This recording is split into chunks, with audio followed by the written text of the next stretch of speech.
Good evening and welcome to the fifth in our live stream Future Canes Q&A event series. We will be focusing our evening's live stream on experiential learning, but as always, we welcome all of your questions. I just want to remind you that we'll be focusing one more live stream event next Thursday, April 30th. And as always, you can let us know if you have specific questions in the meantime by contacting my admission colleagues or me at 305-284-6000 or at admission@miami.edu. We will be offering other opportunities for you to connect with us virtually, including one-on-one appointments with admission or financial aid officers at admitted.miami.edu/virtual events. My name is Nate Crozier, Assistant Vice President of Undergrad Admission and Marketing, but I am flanked by several of my esteemed colleagues. And before we officially begin, I would like to give them the opportunity to introduce themselves and let us all know what they do at the University of Miami. Kyle, why don't we start with you? Okay. Hi, my name is Kyle Ferry. I am a fifth-year architecture student here at the University of Miami. I am from New Jersey. I was a member of the Band of the Hour for my first 4 years on campus. And in my last year, I participated in the School of Architecture's Rome program, which is a study abroad program.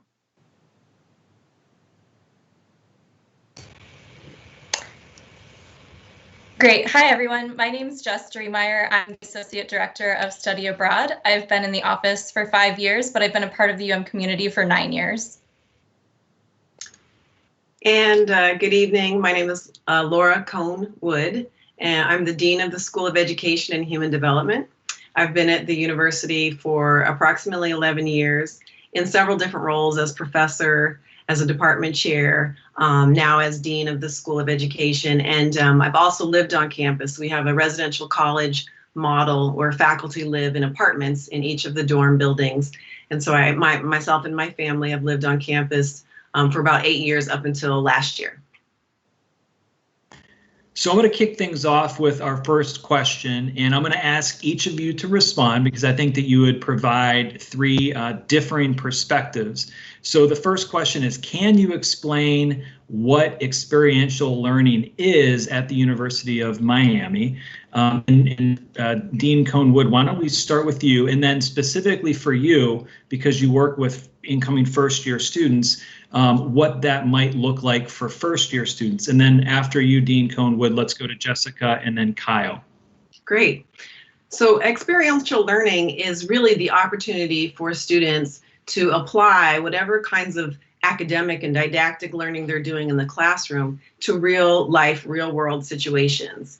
And at the university, I think because of our size and also our extremely broad academic offerings, we value experiential learning so that students aren't just having a kind of abstract sense of learning in the classroom, but also able to see how what they're talking about, reading about, writing about, hearing about translates into the real world. And I will say that in the School of Education and Human Development, every single undergraduate major that we have has area of experiential learning, but what I can do is maybe expand on how that relates to study abroad specifically. So what a lot of our students do is a lot of our partners offer what are called on-site courses. So these could be things like art history in Italy, where you're going to different museums in Rome and actually seeing the works of art that you're learning about in the classroom. And these are really tactile, interactive, and in-person experiences that help students perform better in the classroom because they have that kinetic experience and connection to the material. So experiential learning as applies to, I guess, a student at the University of Miami School of Architecture is that experiential learning is really all around us when we're in the classroom, specifically with the different types of studios that we can take. So as you get into your fourth and fifth year, towards the end of your educational career, you're allowed to take what's called a pair studio, which actually pairs you up with a firm in the area. And so it gets you 20 hours of real life experience per week, as well as 20 hours of research experience that the firm then helps you complete, basically. And then also we do a lot of research for our specific project because each project is highly specialized for each semester. That's great. So Kyle, I'm going to ask you to answer the next question first, and then followed by Dean Khon Wood. So does the campus have makers or spaces where students can freely use tools or hardware for class projects and personal projects? And basically how they kind of can use the theory that they're learning in the classroom via spaces or different kind of areas on campus? So the School of Architecture actually has a lot of labs available. They have the wood shop and also fabrication labs that have, we just got a robot arm in the fabrication lab actually, so that can do 3D basically CNCing, which is basically cutting with a drill bit, but it can go in all sorts of different directions. And then a wood shop that's open to everyone as well. But then also we have a computer lab in a lot of spaces that have a lot of programs and everything that even people that are not out in the School of Architecture are allowed and can benefit from. Yeah, and just, to add to that, every single school and college has something similar to what you're talking about, whether it's a makerspace or some sort of experiential learning space where students can get hands-on experience. Everything from the Marine Science School has a hurricane simulation lab space. The School of Nursing has their simulated hospital. The School of Communications has really wonderful digital media offerings in many different ways. It's not my field, so I can't speak as knowledgeably about it. And even in the School of Education, we have, for example, an exercise physiology lab where at any given time, there's probably anywhere from a dozen to 24 students working with clients from the community who come in to learn about exercise science, mobility, and other kinds of things. We're building a pitching mound because one of our faculty members got very interested in pitching mechanics and is using that to help our baseball team with adjusting some of their mechanics for pitching to help offset injury. So again, there's not one single academic unit, school or college, that I can think of that doesn't have some kind of unique and innovative place where undergraduates can apply what they're learning in the classroom very directly to what you might see in the real world. That's great. And I wanted to mention to those in the audience, we're taking questions. So I see that a few of them are coming in right now, and so I applaud those of you who are giving us questions to answer. One of the audience members threw out a question: what is an example of experiential learning in the School of Communication? And I wanted to just answer that. Student media, including the Hurricane newspaper, Distraction magazine, UMTV, WUM, cutting edge industry standard media production spaces and studios. There's also Orange Umbrella PR consultancy where students can create marketing and communication campaigns for real world clients. So again, per Dean Khon Wood's statement, an assertion, every school and college at the University of Miami has their own kind of unique space or opportunity for their undergraduates. So let's transition a little bit over to Jessica, because we've also received a question about study abroad. So can you give us kind of a broad overview of study abroad opportunities? What's offered? Where can students go? When do they typically go overseas? Sure, yeah. There are several different types of programs that we offer at the University of Miami. I'll give you two main categories. One is short-term and the other is long-term. So we have programs that are completed in as little as 10 days, and those would be in the January intersession or spring break terms, and they're faculty-led programs. So a UM professor designs and lead those programs. And then we also have longer-term programs. Students can study abroad for a semester or even a whole academic year. So there are different benefits associated with each different type of program, but we offer all of these so that students can really choose what works best with them and their academic plan. We try to partner with universities that are multidisciplinary, so students have a variety of options. Obviously, there are some specialized majors, and so we also have specific partners for students who are in the Frost School of Music. And then we do offer several architecture programs through our faculty-led option, but the School of Architecture has their own campus in Rome as well for semester-long programs. We have partners in a lot of different countries, and we have them in many different types of cities too. There are urban centers as well as the less well-known cities, so they can really get a cultural experience if you're looking for that as well. As far as when most students study abroad, about half of all students study abroad during their junior year. but the time that works best for each student depends on their academic plan. So we also have students who study abroad in their sophomore or senior year. So we encourage every student, when you're coming in as a freshman, if you think abroad, bring it up right away with your academic advisor so you can make that plan and know what semester works best for you. Now, Jessica, you mentioned that the architecture school has their own program, and it's in Rome, Italy. And Kyle, my recollection is that you actually participated in that program. Can you tell us a little bit about what that experience was like, when it fit into your 4-year plan? Any other details that you think the audience members would want to know? Right. So yes, the School of Architecture hosts its own, has its own studio space within the city, or the little area of Prati, which is near the Vatican. It was such an amazing experience. I just went this past fall, actually. So the fall of my 5th year. You're allowed to go after your first 3 core years. So during your 4th year, 5th year, people tend to go 5th year fall is what I've seen. In terms of my experience, it was really amazing just being able to learn from the faculty that you already know here at the school, but in a completely different setting. And then also learning from some people that stay solely over there, but then come and teach our students every semester. And they also teach students at Cornell and other very prestigious universities. So it was great to be able to learn from them, but then also experience what I've been learning for the majority of my time here. And I'm going to toss the next question to Dean Khon to get your perspective as a professor, as a dean. How is it that you encourage study abroad and other various experiential learning? And from your perspective, how important is it for undergraduates to get those types of experiences before they graduate? Yeah, well, to take the last part first, I think it's incredibly important. I think that increasingly students want to know how what they're learning, how it does apply, because it brings the sort of academic major alive, but it also gives you a sense of what your future possibilities could be. So, I think it's incredibly important.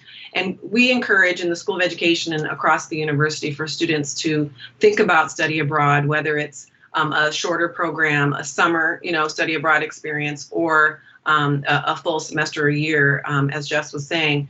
And the key there is for students to sit down really right sort of from the beginning of their first year to map out their academic plan with their advisor, their school-based advisor, and then go to the study abroad office and look at what the options are, talk to somebody there, and talk with your advisor about how and when it could fit into your program. One of the things that is really interesting to me about the University of Miami compared to the many other campuses I've been is that we have, almost 200 different undergraduate majors. And the way students take advantage of those majors is by double majoring, majoring and minoring, majoring and triple minoring. I've seen students with, just any number. It's very rare to find a student that just has one major and one minor even. And so they really have these sort of academically rich programs. And what I encourage students to do is to think about their program, and as part of that richness, make sure you add in either a study abroad or some other kind of internship or research opportunity as well. And our students have been very successful at being able to do that. So I'm going to stay with you for the next question, Dean Khon. So someone from the audience asked, how do courses themselves weave in hands-on learning? And I think this would be a great question for you to enumerate on the School of Education students. Yeah, really good. I think there's kind of 2 models, at least speaking from the School of Education. So for example, we have an elementary ed major, elementary education students who are interested in becoming teachers. So for example, in your curriculum, you have what's called a reading methods course. Well, we have a partnership with an elementary school that is literally right next door. You could walk through the sand volleyball courts of UM and be then in the recess area of West Lab Elementary. And our students in that class with their professor do reading, hands-on reading course plans and reading lessons with the students in that elementary. So it's actually part of the class.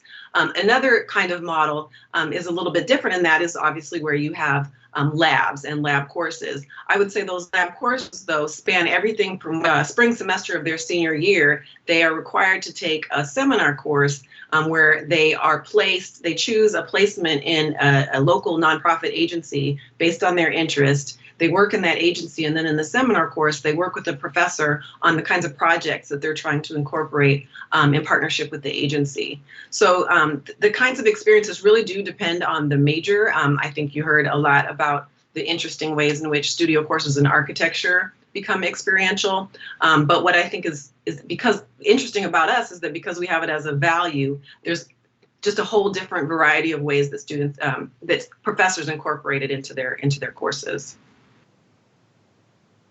That's great. That's great. So Jess, let's transition back to study abroad. And so can you talk a little bit about how financial aid works for the abroad programs? And then there's been a couple additional questions from the audience members we can tackle thereafter. Sure, yeah. So for semester-long programs, we have two different types of programs. One is U programs and the other is UM partner programs. For both of those, students pay UM tuition as normal, and you're earning grades that go into your UM GPA, and you're earning UM credit. Therefore, any financial aid or scholarships that you'd normally receive during semester at UM also apply. There are a couple of exceptions. For example, federal work study.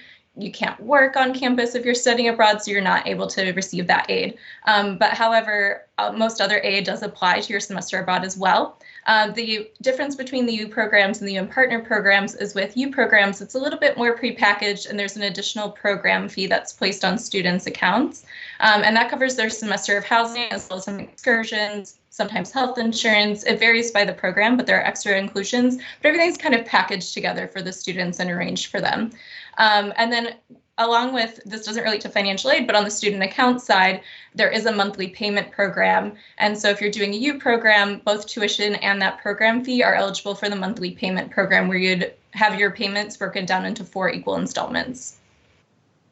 And then two questions from audience members. So can you talk about any programs, academic programs that students would be limited in terms of where they can go? And the specific question was from an admitted nursing student who wanted to know, are there locations that I cannot go because of my program of study?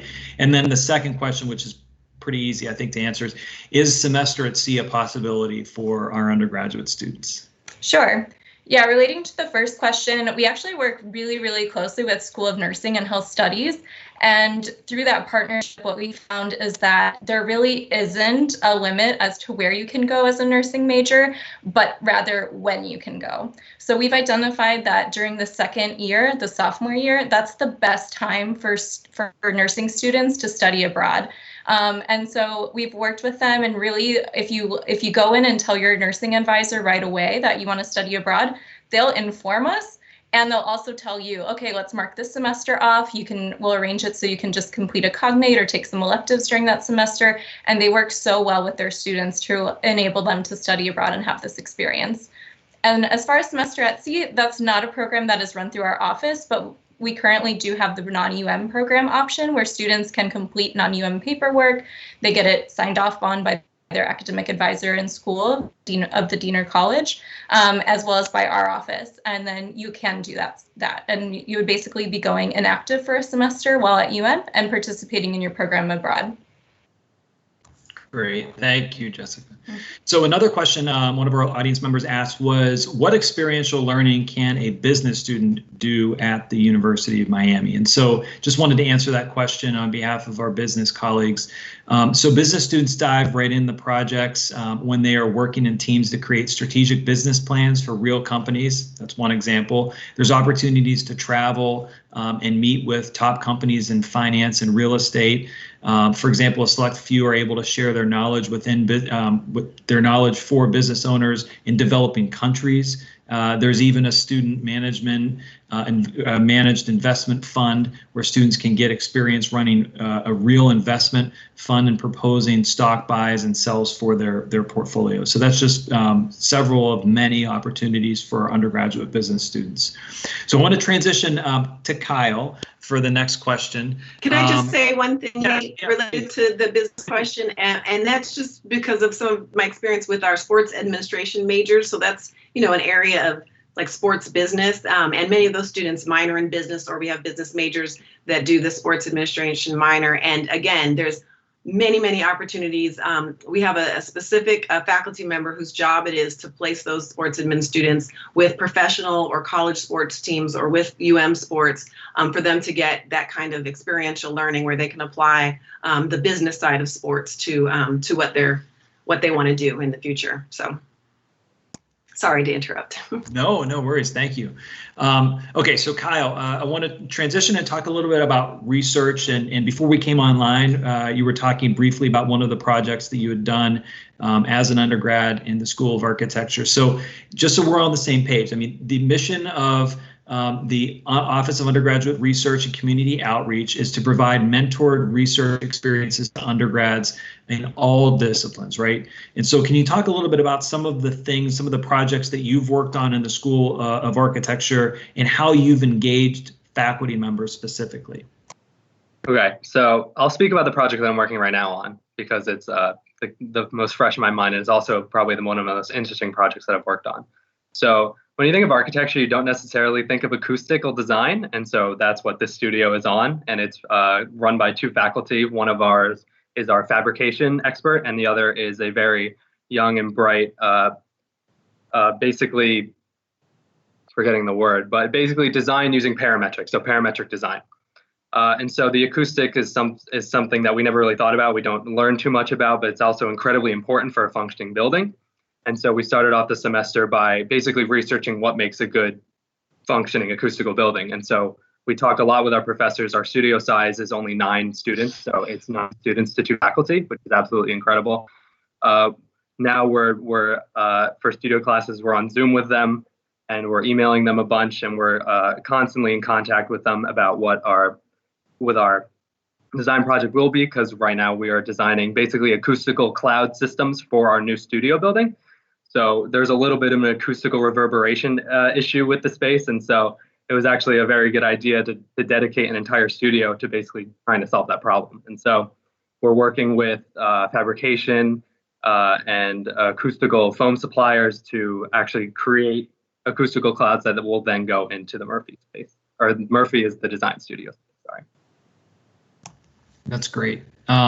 Dean Cohnwood, can you talk a little bit about kind of how faculty engage and then mentor undergraduate students in the School of Education? Yeah, we have a couple different ways that happens. I mean, other than the classroom, and as I mentioned, a couple of examples of experiential opportunities, we also have a fairly robust research kind of opportunity. It's really our honors thesis program is a dedicated research opportunity for students, and it's modeled after other schools and colleges at so we're not unique in that. But students start in their junior year with a faculty member kind of conceptualizing what kinds of research project they may want to do, whether it's an independent part of a faculty member's existing research or some unique question that they're interested in answering. And then they work throughout the spring semester of their junior year. There's a seminar that's dedicated for students to be able to, with their peers, kind of flesh out their ideas. They work usually meeting with the faculty member on a weekly basis through the fall of their senior year, and then complete the project in the spring of their senior year. And usually many faculty are interested in then publishing the project, of course, obviously depending on what the findings are. And then we also have an opportunity for the students to present their research at a campus-wide research and creativity innovation forum that happens usually in April. So students prepare posters of their work, and there's judges who review all of the work and award prizes for the best examples of students' work. So that's one way that undergraduate students get a chance to kind of function more like you would see a graduate student at another campus, working one-on-one with a faculty member as part of their research team, developing their own ideas to be able to study. That's amazing. That's great to know. So I'm going to bounce around a little bit and head back over to study abroad. And so, Jessica, these next couple questions are for you.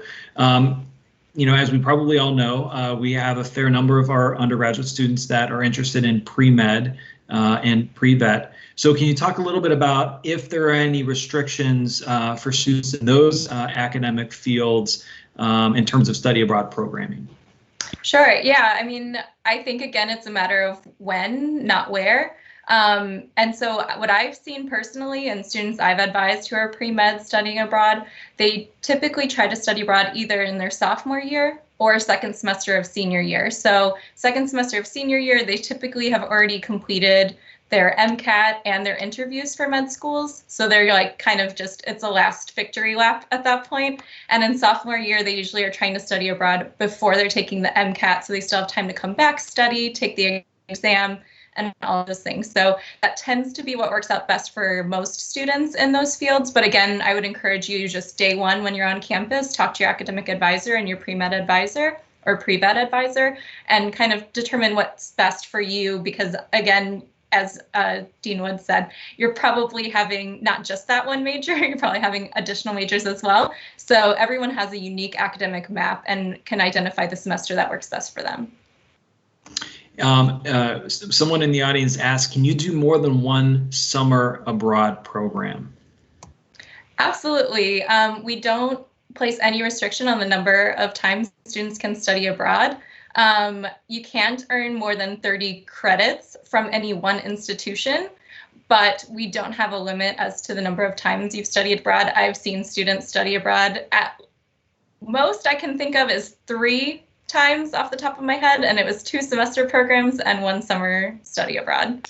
So the options are endless.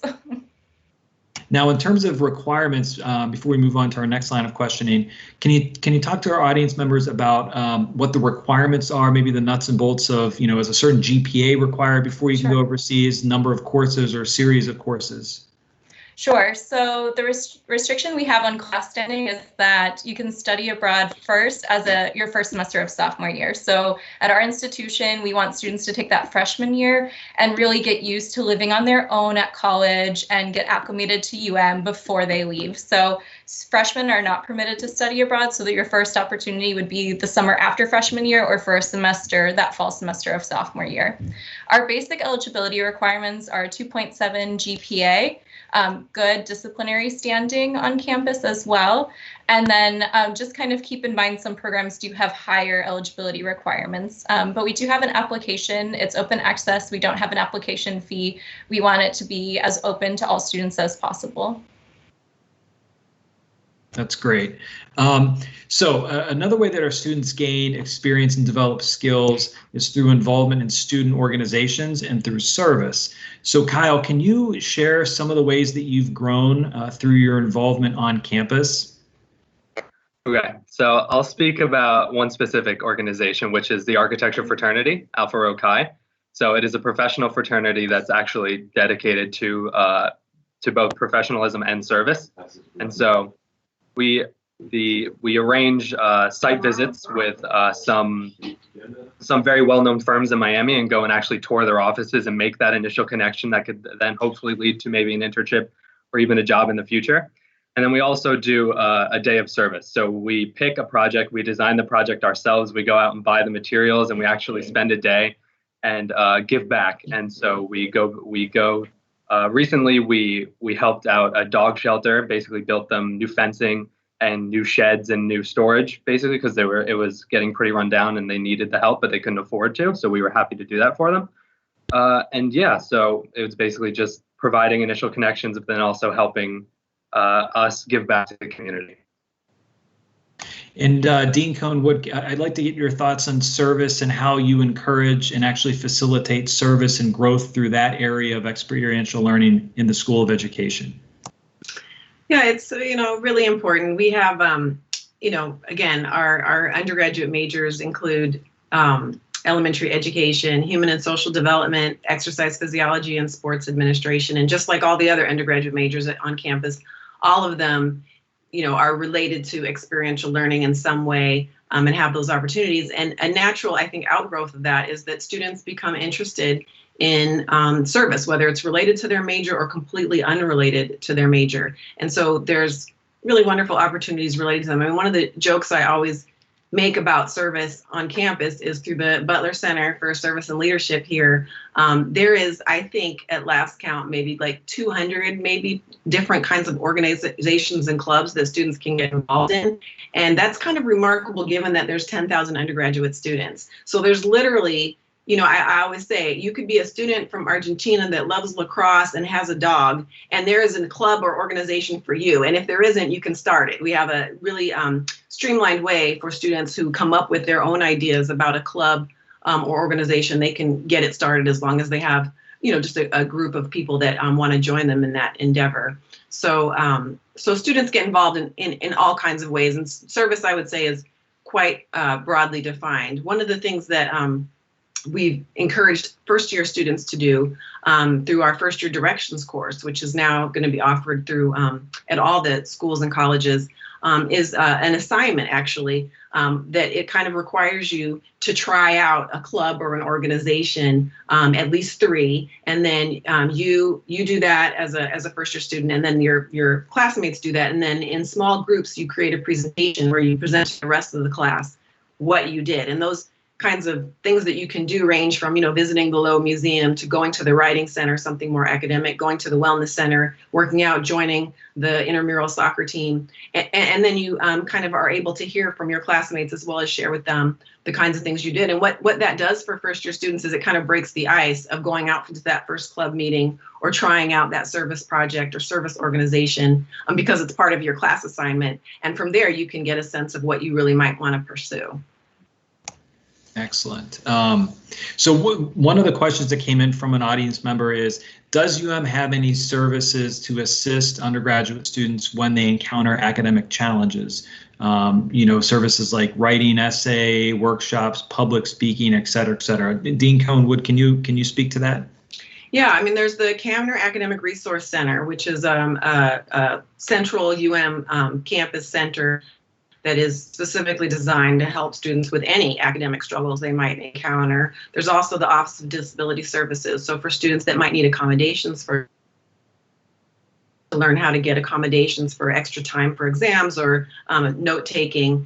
And then we have a really nice kind of model that actually was just changed a few years ago, where we've located many of those kinds of services like the Writing Center, the tutoring, some of the other like digital resources on the first floor of the library in the Learning Commons. So that's a sort of one-stop shop for students to go to get help with a variety of different kinds of things. And then in addition to that, each school or college has, you know, again, kind of their array of things. So for example, in arts and sciences, there's a math lab where students can go and get help with math. And then I just happen to know, since I lived on campus, that the faculty member who lives in Hecht Residential College, which is one of the residential colleges where first-year students stay, she's a calculus professor, and she does a program called Math Mondays, where residents can just stop by in the evenings on Mondays and get help with whatever kind of math issues they may be having.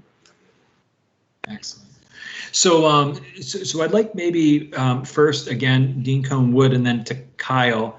Can you talk a little bit about how students collaborate like with different courses, either within the school or college or between school or college? So, for example, the question that an audience member posed specifically was, you know, are business majors doing research, or are they collaborating with marine biology students? Or Kyle, like, have architecture students like you or your peers collaborated with students across different curricula?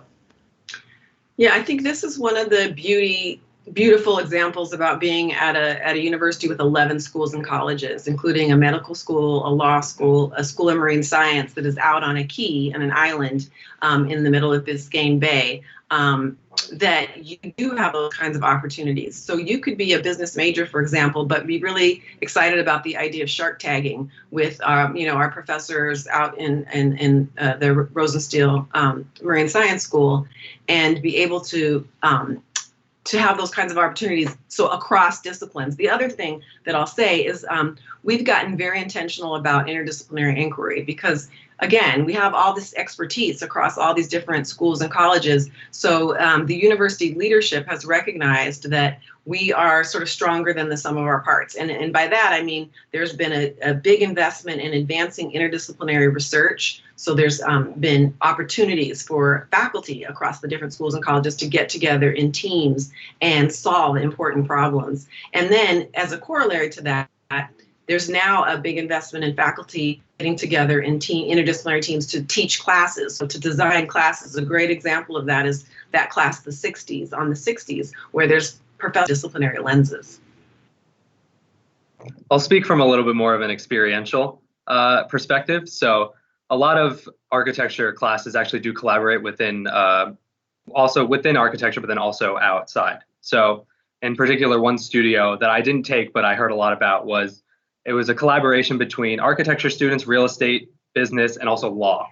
And so it was a project, a multi-story high-rise, where the architects would design it, the real estate and the business people would tell the architects how to program it to make the most money, and then lawyers would go through the process of permitting and a lot of the lawyer aspects of that. I'm not particularly familiar with it, but a lot of the law aspects. And so that's just one of the many types of things that architecture students have collaborated with. We've collaborated a little bit with engineers about how to create the buildings that we are designing as well. So I want to move back to study abroad, and Jessica, there's some questions coming in about when's the earliest that I can go overseas through an exchange program, and then specifically for the credits that students earn from their abroad experiences when they come back and count toward degree requirements at the university. You know, can you use abroad credits to count toward your cognates or satisfy your requirements in the cognate area, or, you know, for your major specific courses? And then what are the grades that you actually receive? Is it credit, no credit? Do you get letter grades for it? Got it. Yeah, there's a lot of things to consider when you study abroad. Study is an integral part of that message. People tend to focus on the second word, but yes, study abroad, both things come into play. So I'm glad that this question is being asked. Yes, so any courses that you take through Study Abroad programs, they do come back, and as we've said before, you earn credit and it goes into your GPA. We do a credit and grade conversion, which is published on each program's brochure page on our website. So you'll know in advance of you going abroad how that conversion will work. But so you will get letter grades on your transcript as converted from the host institution's grades. And it is possible for classes to count towards cognate, minor, and major credit. So when you're planning your study abroad experience, it's really working with your study abroad advisor as well as your academic advisor, and all of us in concert making decisions about what's going to be best for you in your semester abroad. One of the best things to do is to just earmark a semester to complete a cognate during your semester abroad. Under each area of knowledge, there's a Beyond the USA cognate, and that is specifically designed for students who are studying abroad. You can take 9 credits under that anything under those general area of knowledge. So there's humanities, you could take an English class, you could take a political science class, you could take another class and have all of those count, and you could start and complete a cognate during your semester abroad. So that is one of the easiest ways that you can check something off while doing your study abroad experience. And I think there's a couple more aspects to that question that I forgot now. Can you let me know if I need to recap anything? No, I think you have most of it, the Okay. grades and the kind of credit, no credit letter grades. So Okay. yeah. Thank you. Okay, so let's talk and use maybe the last segment of our live stream session to talk about internships. So, you know, you're learning a lot of theory in the classroom, you know, getting taught by renowned professors at a preeminent research university, but a lot of it's going to boil down to how you apply the theory in the classroom to work for you in a real world setting. So, Kyle, I know that you've had some internships. Can you talk about the process of how you got the internships, what the experiences have been? Okay, so specifically for architecture, and I know that TOPL does do this for, I think, the university in general, but the School of Architecture combines with TOPL to host an architecture career fair. So they fly in, I think it was around 40 firms from all across the country down in February. So we can get face-to-face time and establish connections and hopefully get internships and even jobs from this. And so I've gotten a few of my internships through this program. The most recent one was with a firm in Memphis, and that was a great experience because they had something that was kind of unique to them, which were intern projects that allowed us to work with interns, but then also with the clients and the people at the firm to create actual real-world projects, which was absolutely incredible. And then through this, I actually got a few job offers that I was lucky enough to get even in this time. So I'm lucky enough that I'm going to have a job coming out of this. And so I feel like the university prepares you incredibly well for life beyond university. And so, Cal, you mentioned TOPL. Just so everybody's on the same page, faculty members are a wonderful resource for undergraduate students, maybe even to procure internships in various programs. Be sure to visit TOPL when you're at the University of Miami as an undergraduate student, because they can polish your resume, help you hone your interview skills so that when you do land the interview, you can get that internship or even job offer after graduation. So a plug for our colleagues over in the TOPL, because they do great work on behalf of our undergraduate students. Dean Khon, can you kind of elaborate from kind of the School of Education's perspective? I mean, a question was asked about internship opportunities for sports administration students. Obviously, your undergrads are doing student teaching. So how do they kind of apply theory to work for them in the real world settings? Yeah, I mean, the sports administration major is a really good example of probably our most robust internship opportunities, because we have, as I said, this faculty member, Dr. Paul Resnick, who was hired really to place students in internships as part of their undergraduate program. He used to work for a professional sports team here locally, but has connections across the country. So we've had students, doing internships with the New England Patriots. We've had students doing internships with NASCAR, for example. So they really are able to, kind of based on their interest in the area they want to study, able to obtain internships through working with him very directly. And also obviously locally, and certainly at UM. I mean, you could be at a UM baseball or basketball or football game, and, you see students running around on the field doing a variety of different things, whether it's, for, marketing or, I don't know, recruitment day or whatever, because they have their internship with our college athletics department. So, and I also want to just amplify what you said about TOPL. I mean, TOPL has a set of programs that really do allow students, even those students who have no idea, I don't know what I want to do. There's a shadowing program. There's also this really wonderful professional development program where students go through once a week in the evenings, meetings to do all the kinds of things that were mentioned, but also, help them really develop a sense of what kind of career they may want to have. So, so I think that's as has been said, a really wonderful resource for our students. That's great. That's great. So I think that brings us to the end of our live stream Future Canes Q&A event. I want to thank you, audience members, for joining us on this Thursday evening. I also want to thank our panelists, Dean Khon Wood in the School of Education, Jessica out of the Study Abroad Office, and Kyle, one of our undergraduate architecture students. And by the way, congratulations, Kyle, on your job offer. Thank you. You just sprung that on us. Thank you, Kyle. Excellent news for you. So I do want to let you know, admitted students, that we have another live stream Future Canes Q&A event next Thursday, April 30th. So please join us for that. I believe the topic will be housing. And then we also are offering various virtual options. Again, that site is admitted.miami.edu/virtual events.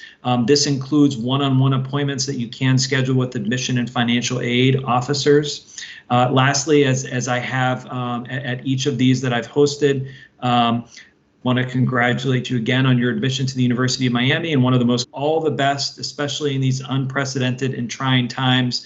Please stay safe and well, and do let us know how we can assist as you make your final college enrollment plans for the fall. Again, we can be reached by email, admission@miami.edu, or by phone at 305-284-6000.